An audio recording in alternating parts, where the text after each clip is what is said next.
Wara li saru xogħlijiet f'żona abbandonata residenti Gudjani se jkunu jistgħu jgawdu minn spazju miftuħ fiġnien iż-żgħażagħ.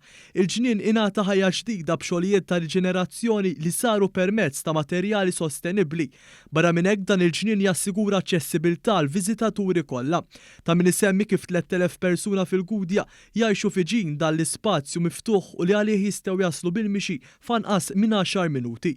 Ix-xogħlijiet f'din iż-żona kienu jinkludu l-installazzjonijiet ta' bankijiet tal-pikniks magħmulin minn materjal sostenibbli anke għal persuni li jagħmlu użu minn siġġu tar-roti u ċnut għolja tal-injam sabiex din iż-żona saret aktar sigura. Fl-istess waqt sar xogħol fil-passaġġ fejn intuża geogrid biex jistabilizza l-ħamrija u bekk jipprovdi passaġġ aċċessibbli filwaqt li jżomm l-elementi naturali tal-art. Il-Ministru responsabbli mill-Ambjent Mirjam Dalli qalet li ġnien iż-żgħażagħ huwa proġett ieħor li juru l-impenn tal-Gvern favur il-ħolqien u fir-reġenerazzjoni ta' spazji miftuħa ripidjar ta' residenti. Hawnhekk kienet erja mitluqa u irnexxielna nibdluha fi ġnien li jiena konvinta l-komunità tal-Gudja u r-residenti tal-madwar se jkunu jistgħu igawdu b'mod ħafna u ħafna aħjar. U ser nibqgħu għaddejjem b'dan il-pass għaliex b'dawn l-1000 metru kwadru ifisser li mill-bidu tas-sena s'issa ftaħna 40,000 metru kwadru ta' spazji miftuħa u qed inkomplu nżidu wkoll aktar siġar. Ġnien iż-żgħażagħ huwa wieħed minn diversi proġetti li ġew konklużi matul din is-sena fosthom il-Picnic Area f'San Clement f'Ħażabbar,